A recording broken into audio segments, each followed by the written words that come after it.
चलो, तो जो भी अपन इतिहास के जो स्रोत देखे थे वो लगभग अपन का कंप्लीट हो गया उधर का। और आज से हम क्या पढ़ेंगे बता दो? वैदिक काल के बारे में। किसके बारे में? वैदिक काल क्या होता है उसको समझते हैं, और इसको लेके क्या क्या क्वेश्चन बनेगा उसको आपको देखना है। कौन से काल में बता दो? वैदिक काल। तो वैदिक काल का जो समय है, वैदिक काल का जो समय कब से कब तक होता है? तो 1500 ईसा पूर्व से लेकर 600 ईसा पूर्व तक का जो समय है ये हमारा कौन सा काल का होता है? वैदिक काल का होगा। क्लियर है सभी का? हाँ है ना? तो वैदिक काल का समय बताओ कब से कब तक? 1500 से 600। कौन 1000 बोल रहा है? 1500 से 600।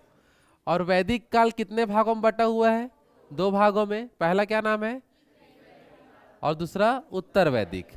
पहला ऋग वैदिक, दूसरा आपका उत्तर वैदिक। आ रहा समझ में?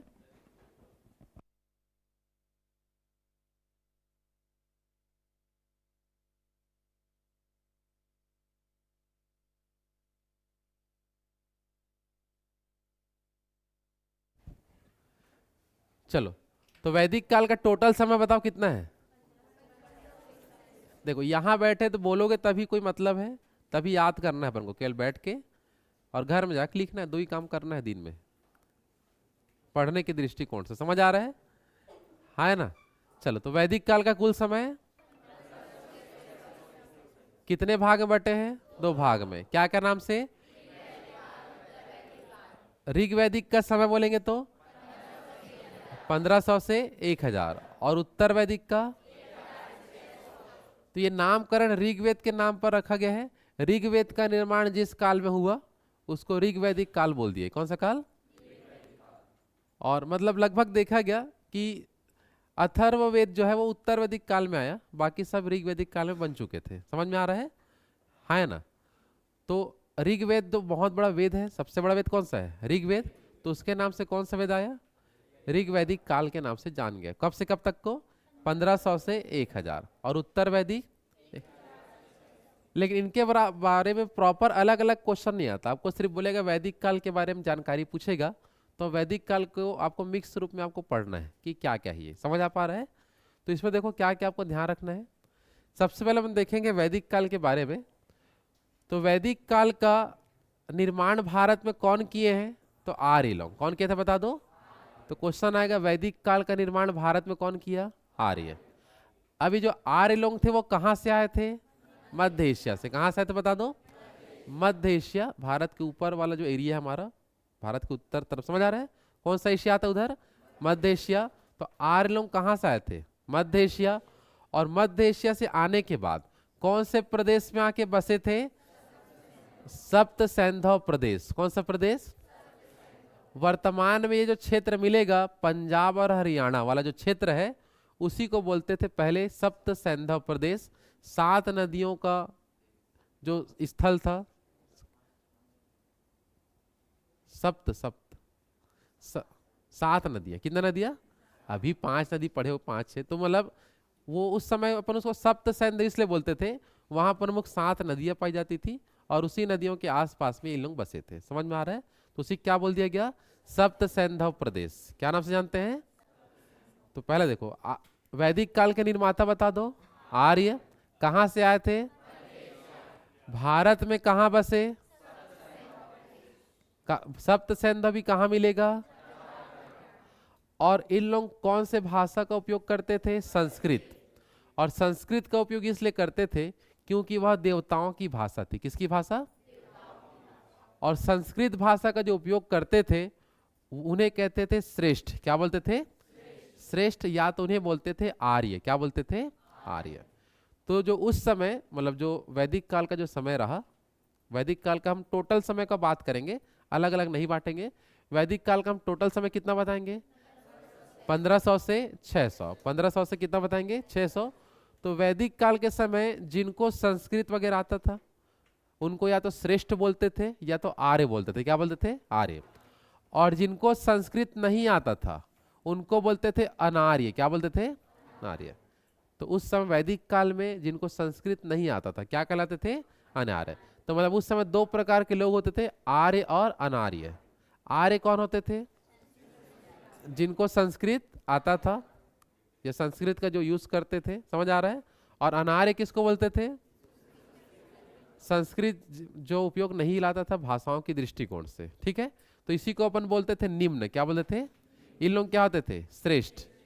और संस्कृत जिसको नहीं आता वो निम्न। और ये होते कौन थे? जो भारत के मूल निवासी थे, भारत में जो स्टार्टिंग से जो रह रहे हैं उसको अपन मूल निवासी बोलते हैं। समझ आ पा रहा है? तो अनार्य कौन होते थे? मूल निवासी। और जो मध्य एशिया से आए थे उन लोग क्या होते थे? आर्य।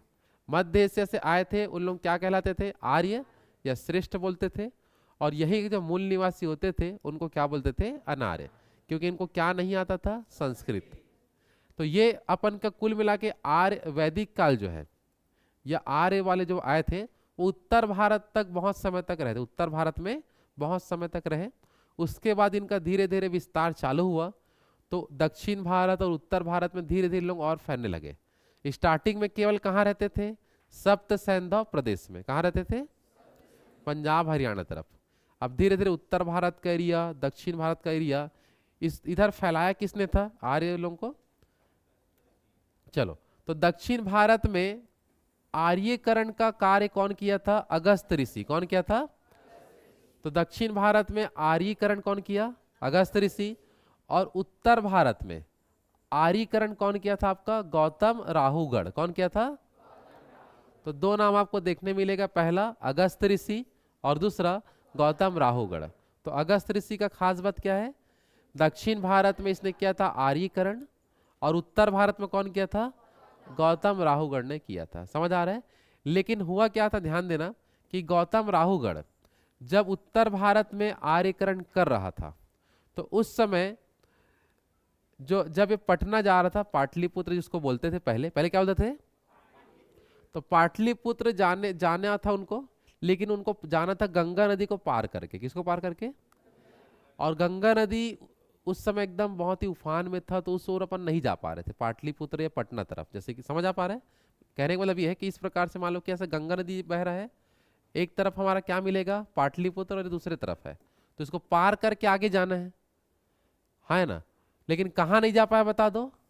पाटलिपुत्र नहीं जा पाया। तो उसको लगा मेरे को पाटलिपुत्र जाने के लिए नदी रोक रहा है, तो ये जमीन ही एकदम बुरा है मेरे लिए, अगर मैं जाऊंगा तो हो सकता है कि मेरा विनाश भी हो जाए, मृत्यु भी हो जाए, ऐसा करके इसलिए इसने पाटलिपुत्र को अछूतों की भूमि कहा। क्या का बोला?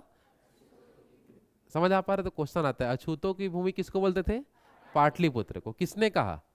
गौतम राहुगढ़। कारण समझ पा रहे हो? जब ये आर्यीकरण कर रहा था उत्तर भारत में, तो इनको कहाँ जाना था? पाटलिपुत्र। लेकिन जा पाया क्या? किस नदी पार नहीं कर पाया, तो उसी वापिस वो लौट गया और किसको अछूतों की भूमि बोल दिया? पाटलिपुत्र को क्या बोला? अछूतों की भूमि। यहां तक क्लियर सबका? आगे बढ़े, है ना। चलो, आर्य लोग किसकी पूजा करते थे? गाय की पूजा करते थे, और गाय को मान्यता था उस समय। और वैदिक काल में जब चला, वैदिक काल का टोटल समय बता दो। 1500 से 600। तो उस बीच में नियम यह था कि गाय की यदि कोई हत्या करता है तो उसको मृत्यु दंड दी जाती थी। क्या दी जाती थी? मृत्यु दंड। तो वैदिक काल के नियम याद रखना कि गाय की हत्या करने पर क्या नियम होता था? मृत्यु दंड का नियम होता था वैदिक काल के दौरान। क्लियर है तक सबका? है ना। तो फिर से एक बार देख लो, वैदिक काल के निर्माता बताओ। वैदिक काल के निर्माता कहां से आए थे?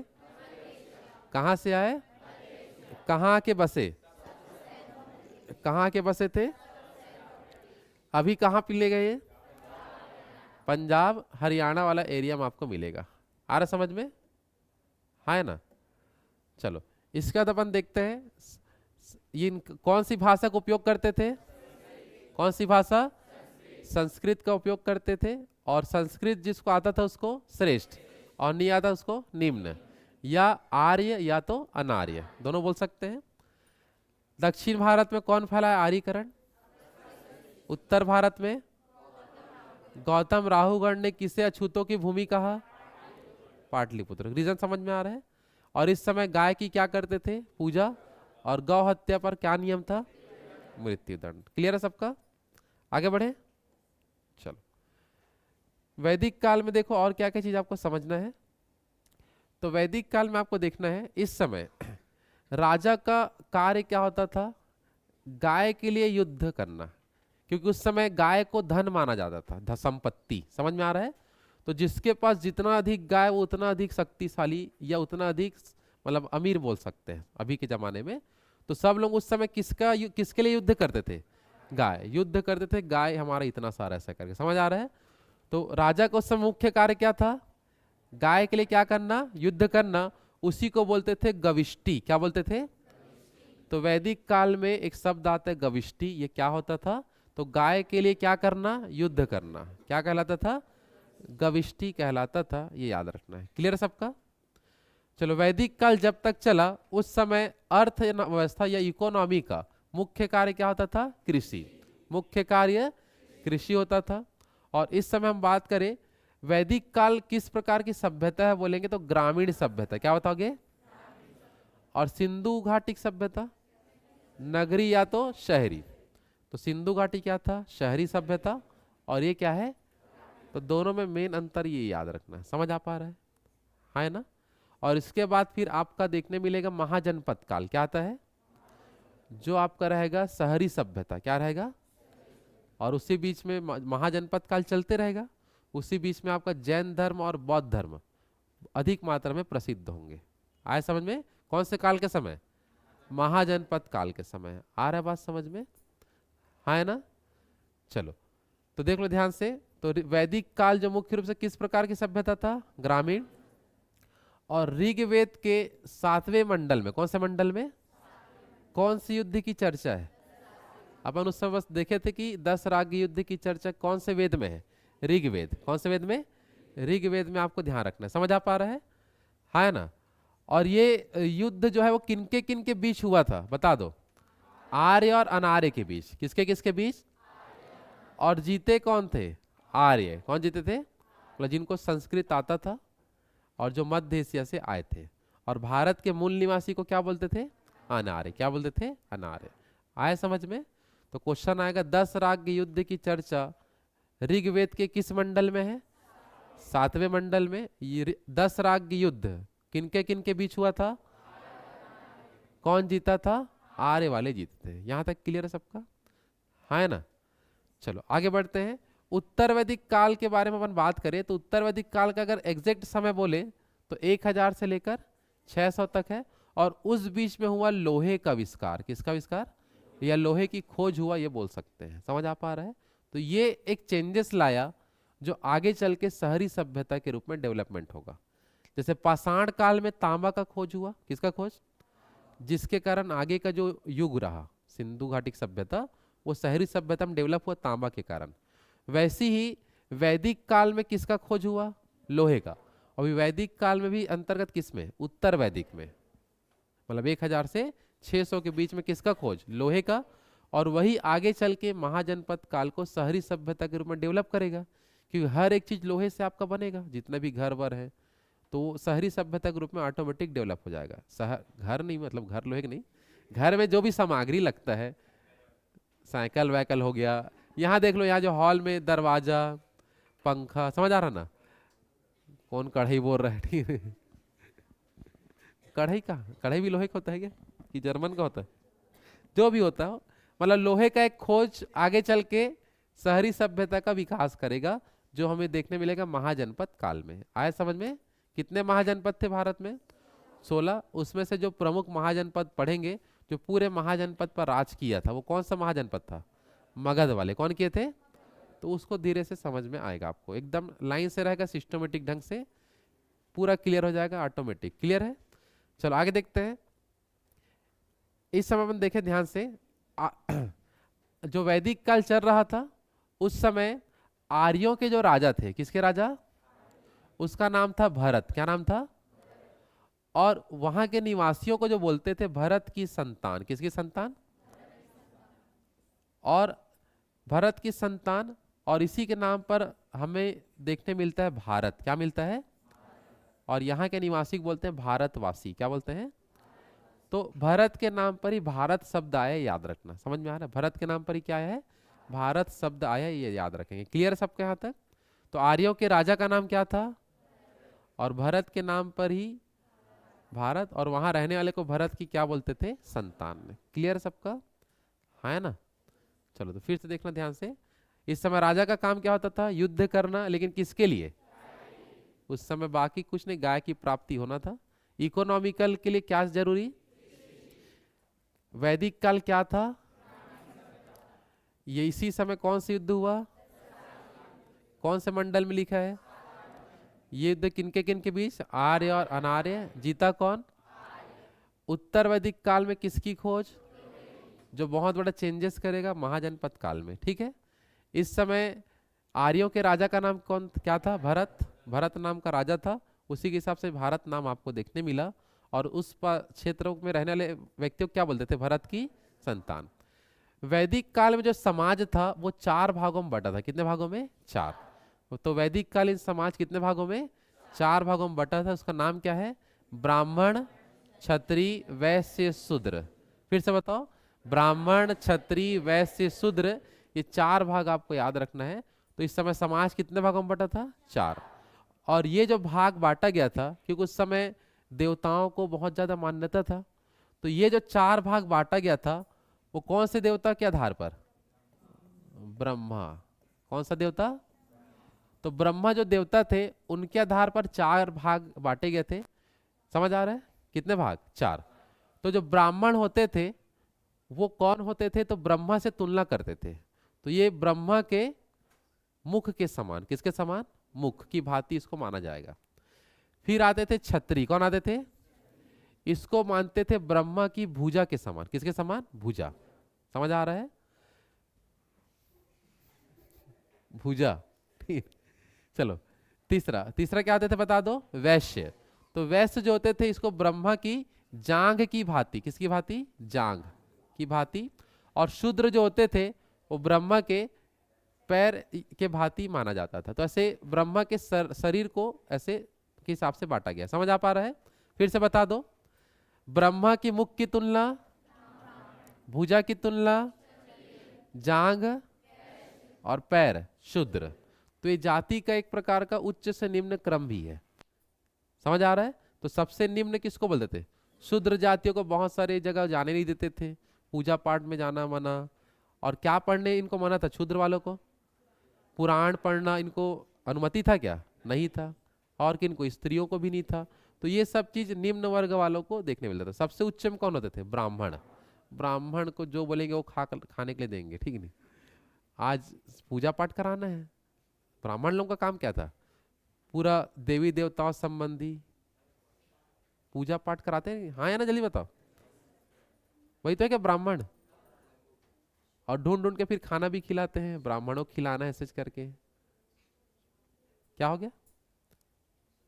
चलो तो फिर से बता दो। वैदिक काल में समाज कितने भाग में बटा था? 4। कितने भाग में? 4। सबसे पहला, दूसरा, तीसरा, चौथा।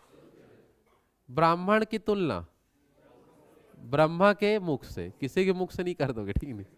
ब्रह्मा के। क्षत्रिय की तुलना भुजा, वैश्य का जांग और शूद्र का पैर। आया बात समझ में? आगे बढ़े। चलो चलो वैदिक काल की कुछ कुछ नदियों के बारे में डिस्कस करते हैं।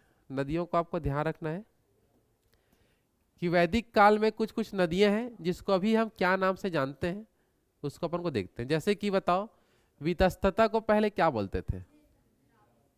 अभी क्या बोलते? सॉरी, अभी क्या बोलते हैं? रावी। क्या बोला जाता है? रावी। तो ये देखो, ये हमारा जो नाम मिल रहा है वो वैदिक काल का। कौन से काल का? वैदिक काल का है ना? एक मिनट, सॉरी गलत लिखा दे क्या? वितस्तता कौन सा है? झेलम है ना? सॉरी मिस्टेक हो गया। क्या नाम है बता दो? झेलम। ठीक है ना? गोमती को गोमल। अरे हो क्या हो गया? झेलम। झेलम कौन सा नदी है? झेलम। लिखने तो फिर एक साथ याद कर लेंगे ना। पहले एक साथ देखते हैं, क्या कंफ्यूजन हो जाता है कभी।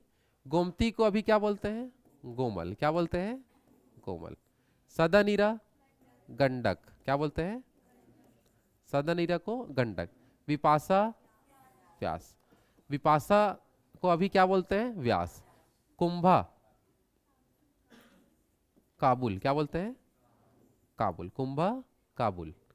द्विजदंती, घग्गर। द्विजदंती को क्या बोलते हैं? घग्गर। परुष्णी, रावी, ये है ना रावी, सॉरी, परुष्णी बराबर शतुद्री, सतलज। शतुद्री क्या बोलते हैं? आस्किनी, चिनाब। आस्किनी क्या है? सिंधु। सिंधु कभी भी सिंधु ही बोलते हैं, या सिंध बोल सकते हैं। क्या बोल सकते हैं? सिंध या सिंधु मानने में। सबसे मुख्य नदी जो था वैदिक काल में कौन सा था? तो ये याद रखना बस, काम का जो चीज है। समझ आ पा रहा है? चलो फिर से एक बार देख लो। वैदिक कालीन जो नदियां हैं, जो देख लो, वैदिक काल कब से है? 1500 से, 1500 से चालू है, 1500 ईसा पूर्व। मतलब अभी से अपन कितना साल जाएंगे? 2000 साल पुराना जाओ, फिर वहां से फिर 1500 साल और जाएंगे, तो कितना हो जाएगा? टोटल 3500। कितना हो जाएगा? 3500 सालों से नदियां बह रही हैं। समझ आ पा रहा है ना? वैदिक कालों से बह रहा है। आया समझ में? चलो तो बता दो, वितस्ता को क्या बोलते हैं? वितस्ता, गोमती, गोमती, गोमल। सदानीरा, सदानीरा। विपासा, व्यास। विपासा, कुंभा, कुंभा। जो बात कर उसको पूछा जाएगा अभी तुरंत, ठीक है? द्विजदंती बताओ। अच्छा पहले इसी की याद कर लो। वितस्ता, गोमती, सदानीरा, विपासा, कुंभा, कुंभा का काबुल। चलो तो एक बार देख लो ध्यान से। चलो बताओ, वितस्ता, वितस्ता, गोमती, गोमती, सदानीरा, गंडक, सदानीरा, विपासा, विपाशा, कुंभा, कुंभा, गौरव। बात नहीं करे तो नहीं पूछूं इधर। चलो, वितस्ता बताओगे? पीछे वाले के इंतजार करोगे बताएंगे करके? वो अगर बोले तब मैं बोलूं। बताओ इधर सुयश। वितस्ता, झेलम। गोमती, सदानीरा, विपासा, व्यास, व्यास। विपासा बसु, कौन बोला ऐसी? विपासा, व्यास। कुंभा, काबुल कि कबूल? काबुल क्या? चलो एक साथ सा बोल दो। कौन कबूल है बोल रहा, कहाँ है? पहले ढूंढ तो लो पहले, तब कबूल। उधर से पहले कबूल होना चाहिए आपको, ठीक है? लड़कों को थोड़ा वही प्रॉब्लम है। चलो देखो इधर, वितस्ता का बता दो सब लोग। अच्छा, झेलम के किनारे कौन सा एक शहर है? श्रीनगर। कौन सा है? श्रीनगर। क्वेश्चन आता है, यही बता दिया हूं। तो झेलम नदी के तट पर कौन सा प्रमुख शहर पढ़ेंगे आगे? श्रीनगर देखेंगे। श्रीनगर, श्रीनगर क्या हो गया? कोई दिक्कत? कुछ भी। चलो देखो इधर। ये याद रखना, श्रीमती को झेलो ऐसे करके, ठीक है? कैसे याद करते हैं? श्रीमती को झेलो मतलब श्रीनगर झेलम नदी से, ठीक है? आ रहा समझ में? चलो गोमती बताओ। गोमती, सदानीरा, सदानीरा, विपासा, विपासा, कुंभा, काबुल, कुंभा। चलो इधर देख लेते हैं। बताओ, द्विजदंती को क्या बोलते हैं? द्विजदंती, पुरुषनी, पुरुषनी, शतुद्री, सतलज, शतुद्री, सतलज। आस्किनी, आस्किनी का चिनाब। बाकी प्रमुख है तो इसको याद रखना। चलो फिर से बता दो, द्विजदंती, पुरुषनी, शतुद्री, सतलज, आस्किनी। चलो ये चारों को यहां से देखते हैं। चलो बताओ, द्विजदंती, द्विजदंती घग्गर। पुरुषनी, पुरुषनी, शतुद्री, शतुद्री, आस्किनी, आस्किनी, चिनाब। चलो हाँ, जो ऊपर पैड करके बैठे इधर बताओ। द्विजदंती, घर घर कहाँ? हर घर, ठीक है? घर घर है कि हर घर है? घर घर, घग्गर। चलो पुरुषनी, रावी। पुरुषनी क्या है? सतुद्री। एक पूछ रहा हूँ उधर। सतुद्री का सतलज। आस्किनी चिनाब। आस्किनी का, पहले एक साथ बोल दो। दृष्टदंती का दृष्टदंती, शतुद्री, शतुद्री का आस्किनी, आस्किनी, वितस्ता झेलम, वितस्ता, गोमती, गोमती, सदानीरा, सदानीरा, विपासा, विपासा, कुंभा, कुंभा का काबुल। तो ये वैदिक कालीन नदियां आपको अच्छे से याद रखना है। कोई भी क्वेश्चन देखो सिंपल आएगा, बोलेगा पुरुषनी किस नदी को बोलते हैं, या रावी का वैदिक कालीन नाम क्या है, ऐसे करके आएगा। समझ आ पा रहा है? तो क्वेश्चन अक्सर मिलेगा। आगे बढ़े इससे, है ना? अब हर चीज का ट्रिक बनाऊं वो कोई कम काम आता है। वो ट्रिक वाला अलग से क्लास लगाएंगे ना, ये अलग से यूट्यूब में ट्रिक वाला देख सकते हो। जितना भी ट्रिक बनाया हूँ वो यूट्यूब में अवेलेबल है, आज ही देखें आ रहा समझ में? लगभग 100 से अधिक ट्रिक है उसमें, 100 से ज़्यादा अलग अलग चीज़ों को याद करने का, तो उसको देख सकते हो जाके। ठीक है, आ रहा समझ में? चलो अभी यहाँ क्या डिटेल है तो उसके हिसाब से चलते हैं। चलो, वैदिक काल के कुछ कुछ देवता हैं, उसके बारे में पूछा जाता है कि कौन सा देवता किससे संबंधित था। तो वैदिक कालीन देवताओं में देख लो कौन कौन सी देवताओं को मान्यता प्राप्त था, या कौन कौन सी देवता को माना जाता था। तो सबसे प्रिय देवता, सबसे प्रिय देवता, और इसमें अपन बात करें वैदिक कालीन जो साहित्य है ना, उसमें या ऋग्वेद का हम बात करें, इसमें इंद्र की चर्चा कितनी बार है? 250 बार। कितने बार? 250 बार, 250 बार है। और मेन याद रखना है, इंद्र जो है किस कौन से देवता को बोलते थे? युद्ध और वर्षा के देवता को कहते थे मुख्य रूप से। ये उतना खास है, बस ये लाइन याद रखना। क्लियर सबका, है ना? तो इंद्र किसके देवता थे? युद्ध और वर्षा के देवता किसे कहते थे? इंद्र। अग्नि देवता की चर्चा कुल कितने बार है वैदिक साहित्यों में? 200 बार।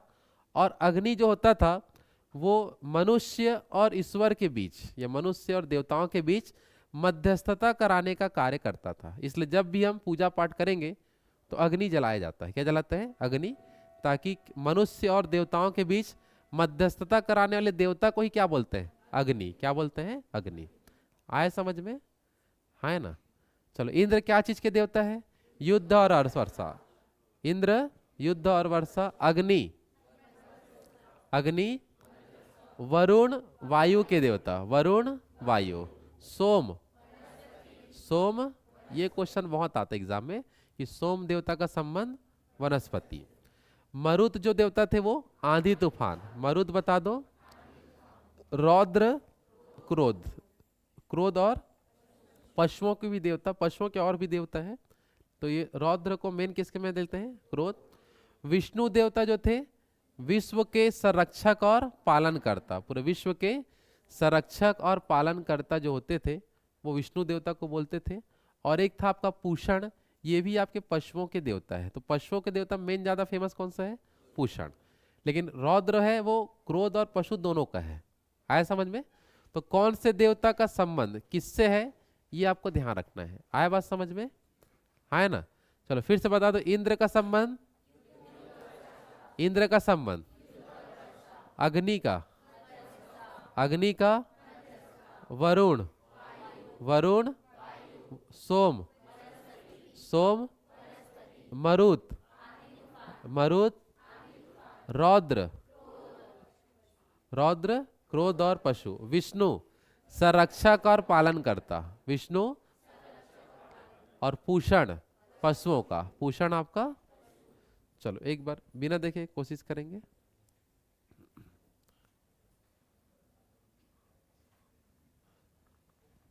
चलो इंद्र बताइए। इंद्र अग्नि, अग्नि मध्यस्थता। वरुण, वरुण। सोम, सोम मरुत, मरुत। रौद्र, रौद्र विष्णु। पूषण, पूषण पशु। चलो सामने बताओगे?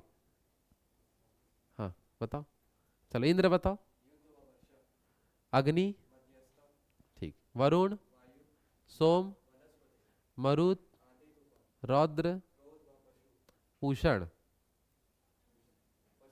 अच्छा विष्णु, संरक्षक, और इधर से लास्ट एकदम बताओ। इंद्र बताइए, याद है सबसे लास्ट? हाँ बताते जाओ। इंद्र, ठीक है। अग्नि, मध्यस्थता। वरुण, सोम, ठीक है। मरुत, आंधी तूफान। रौद्र, क्रोध और पशु का, ठीक है। विष्णु, संरक्षक और पालन करता। पूषण, पशुओं का। चलो एक साथ सब बोल दो लास्ट बार। इंद्र बताओ। अग्नि, मध्यस्थता। वरुण, सोम, मरुत, रौद्र, विष्णु, पूषण। क्लियर है सबका? तो ये देख लो, इससे पहले हम देखे थे वैदिक कालीन नदियां कि क्या क्या नाम से है। उसके बाद आगे आए वैदिक काल के देवताओं के नाम, कौन कौन से देवता उस समय प्रसिद्ध थे, और सबसे ज्यादा किसका उल्लेख किया गया है, कौन सा देवता, कितना बार उसका नाम मिला है, 250, और अग्नि का 200 बार। तो सबसे प्रिय देवता पूछेंगे तो सबसे प्रिय देवता इंद्र। ठीक है। चलो वैदिक काल की चर्चा करें तो वैदिक काल के समय कुछ कुछ संगठन होते थे। जैसे अभी भारत में कई सारे संगठन मिलेंगे जिनका अलग अलग कार्य होता है, वैसी वैदिक काल में 3 प्रकार के संगठन होते थे, ग्रुप्स। समझ आ रहा है? 3 प्रकार का क्या होता था, संगठन था, जिसमें से पहला संगठन का नाम है सभा। क्या नाम होता था? दूसरा संगठन समिति, और तीसरा संगठन विदत। क्या होता था?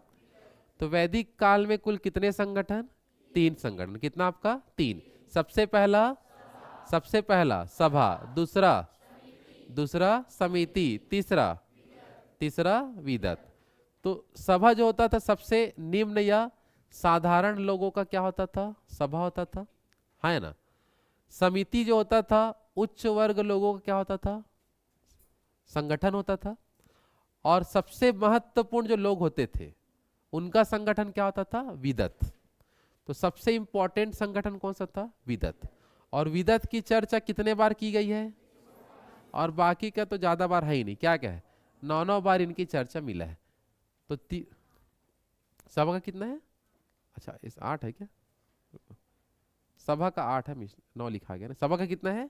8 है। समिति का कितना है? 9। और विदत का 122 बार। तो सबसे प्रमुख संगठन विदत। और ये क्वेश्चन आपको बहुत बार मिलेगा कि सभा और समिति की, मतलब सभा और समिति जो है वो प्रजापति की 2 पुत्रियां कहलाती है। प्रजापति की 2 पुत्रियां। तो क्वेश्चन बहुत बार मिलेगा कि प्रजापति की 2 पुत्रियां किन्हें कहते थे? तो क्या बताओगे? सभा और समिति को। किसको बोलते थे? सभा और समिति। लेकिन कितने संगठन होते थे? 3। क्लियर है? सबसे महत्वपूर्ण संगठन, निम्न संगठन, उच्च संगठन, समिति, और अति महत्वपूर्ण विदत। क्लियर है? और जो बोला है क्वेश्चन भूलना मत, प्रजापति की 2 पुत्रियां। अच्छा प्रजापति कौन है बताओ पहले तो। पाठकर्ता या ज्ञानी में लिखाया था ना, किसका, कौन सा? हाँ आयुर्वेद का। कौन सा है? आयुर्वेद किसका उपवेद है? ऋग्वेद। तो ऋग्वेद का उपवेद कौन सा है? आयुर्वेद। और आयुर्वेद के पाठकर्ता को क्या बोलते थे? प्रजापति। क्या बोलते हैं? और प्रजापति की 2 पुत्रियां किसको बोलते हैं? सभा और समिति को। तो एकदम इंपॉर्टेंट लाइन है, क्वेश्चन कई बार आ चुका है। आया बात समझ में? हाँ है ना? आगे बढ़े। चलो नेक्स्ट अब देखते हैं वैदिक काल के यज्ञ के बारे में, कि वैदिक काल में कौन कौन से यज्ञ हुआ करते थे, उसके बारे में चर्चा कर लेते हैं। तो वैदिक काल में 3 प्रकार के यज्ञ होते थे। कितने प्रकार के? 3। तो वैदिक काल में कितने प्रकार के यज्ञ? 3 प्रकार के यज्ञ आपको देखने मिलेगा। क्लियर है सबका? जिसमें सबसे पहला होता था अश्वमेघ यज्ञ। कौन सा यज्ञ? अश्वमेघ यज्ञ। दूसरा कौन सा? वाजपेय यज्ञ। कौन सा होता था? वाजपेय यज्ञ। और तीसरा का नाम राजसूय यज्ञ। कौन सा है? राजसूय यज्ञ। तो यज्ञ कितने प्रकार का? कौन से काल में? वैदिक काल में। सबसे पहला सबसे पहला अश्वमेघ, दूसरा दूसरा और तीसरा तीसरा आपका राजसूय यज्ञ। देखो, अश्वमेघ यज्ञ कराना बहुत ही शक्तिशाली शासक का ही काम हो सकता है, क्योंकि जिसके पास एकदम ज्यादा पावरफुल है, एकदम शक्तिशाली है, क्षेत्रों को बढ़ाना चाहता है अपने राज्य का, तो वही अश्वमेघ यज्ञ कराता था। तो जो जो अश्वमेघ यज्ञ कराए हैं, मतलब वो समझ जाना एकदम शक्तिशाली शासकों में शामिल है। समझ आ पा रहा है? क्योंकि इसमें होता क्या था, देखो ध्यान से, कि अश्वमेघ यज्ञ कराने के बाद घोड़े को छोड़ दिया जाता था, और एक घोड़ा जितने दूर तक जाता था उतना दूर तक का क्षेत्र उस राजे का हो जाएगा जो अश्वमेघ यज्ञ करवा रहा है। समझ आ पा रहा है? और यदि बीच में कोई रोकने आएगा तो उसके साथ युद्ध होगा। जो यज्ञ करवा रहा है वो वाला राजा जो रोकने वाले राजा के साथ क्या करेगा? युद्ध। तो इसको बोलते थे अश्वमेघ यज्ञ। क्या बोलते थे? तो जो शक्तिशाली वही करा सकता है, छोटे मोटे राजा तो करा ही नहीं पाएंगे क्योंकि हार जाएंगे तुरंत। समझ आ पा रहा है? तो अश्वमेघ यज्ञ क्लियर है सबका? है ना? क्या होता था इसमें बताओ? यज्ञ होते होते घोड़े को छोड़ा जाएगा और जहां तक वो गया साम्राज्य उसका। समझ आ रहा है? और रोकने की कोशिश करेंगे तो क्या होगा? युद्ध छिड़ जाता है। आए समझ में? है ना? चलो दूसरा देखते थे, कौन सा यज्ञ? वाजपेयी यज्ञ जब कराया जाता था तो उस समय शक्ति प्रदर्शन की जाती थी। क्या की जाती थी? जैसे रथों का रेस वगैरह भी उस समय कराते थे, और कि कौन सा राजा कितना शक्तिशाली है, किसके पास कितने हाथी घोड़े सैनिक, सबको एक साथ खड़े करके उसका प्रदर्शन कराते थे कि हमारे पास हम इतने शक्तिशाली हैं, हमारे पास इतने हजार हाथी है, इतने सैनिक है। जैसे अभी अपन दिल्ली के लाल किला में 26 जनवरी के दिन कौन कौन सा टैंक है, कौन सा विमान है, समझ आ रहा ना? देश की जो भी शक्तियां हैं पूरा उस दिन बताते हैं, तो भी एक प्रदर्शन होता है। वैसी उस समय होता था प्रदर्शन। कौन से यज्ञ समय? वाजपेयी यज्ञ वही प्रदर्शन है एक प्रकार का, जिस समय राजाएं जो क्या करते थे अपने शक्ति का प्रदर्शन कराते थे, और उस समय रेस होता था इंटरटेनमेंट के लिए। कौन सा रेस? रथ वाला, रथ रेस। कौन सा रेस? वाह, कौन सा रेस? कौन से यज्ञ के समय? वाजपेयी। चलो एक है आपका राजसूय यज्ञ। कौन सा यज्ञ? ये कब होता था? जब कोई राजा पद ग्रहण करता था उस समय, जैसे मतलब जब अपने पिता के बदले या पिता को आगे देखोगे मार के, ठीक है ना, पूरा शासक बनते थे उस पहले के समय में, तो उस समय क्या करवाते थे? राजसूय यज्ञ। उसी को हम बोलते हैं राज्याभिषेक। क्या बोलते हैं? राज्याभिषेक के नाम से जानते हैं। समझ आ रहा है? तो कोई भी राजा जब भी पद धारण करता था राजा का, तो उस समय कौन सा यज्ञ कराया जाता था? और इस प्रोसेस को क्या बोलते हैं? राज्याभिषेक। तो क्वेश्चन अपन सिंपल ये बताएंगे कि राज्याभिषेक के समय कौन सा यज्ञ कराया जाता था। तो क्या बताओगे? क्षेत्रों का विस्तार करना है तो, शक्ति प्रदर्शन करना है तो, और राजा बनने के समय कौन सा कराएंगे? राजसूय यज्ञ कराना है। क्लियर है सबका? है ना? चलो इसके आगे का बाकी कल देखते हैं, आज यहाँ तक करते हैं। समझ आ पा रहा है ना? तो आज यहाँ तक पूरा लिख लेना, बाकी इसके आगे का हम कल करेंगे। आए समझ में यहाँ तक? है ना? कल देखो पूरा एक बार रिवाइज करके आना, पहले कल डिस्कस करेंगे, पूरा पूछूंगा, उसके बाद ही आगे लिखेंगे। कल से, कल तो छुट्टी रहेगा, और नाम मंडे से नाम लिख लेंगे सब लोग।